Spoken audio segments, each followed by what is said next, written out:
This is Ariana P.E. reading Treachery of Ravens, written by Morrigan Gaines. Every nerve was on edge. Her only desire was to run away.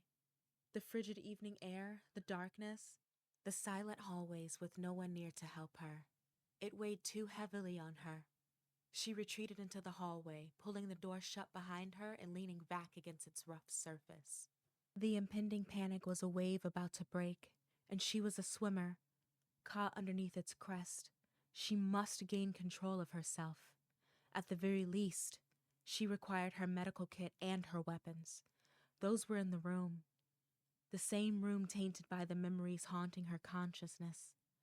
She slid down the door and curled inside the warmth of the cloak, taking measured breaths through her nostrils. Cedar and lavender invaded dark places in her mind, holding the panic at bay. She recalled Cernai's words from one of her rare winter visits to the greenhouse with the other mages. Lavender is a flower of serenity, grace, and devoted love, she had told Elspeth with a smile as they repotted herbs. It suits you. At the time, Elsbeth had stopped herself from scoffing. In the haze of her days after the Yuletide ball, none of those things suited her. They were the opposite of everything she embodied. She had only felt lost, alone in a dark pit.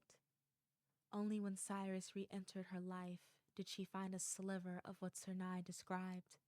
Cyrus needed her now. Sucking in another deep breath, Elspeth pushed herself to her feet with renewed determination. Even though her anger still smoldered, she cared too deeply to abandon him. The only thing in that room were memories. While they still cut deeply into her being, they could not harm her tonight.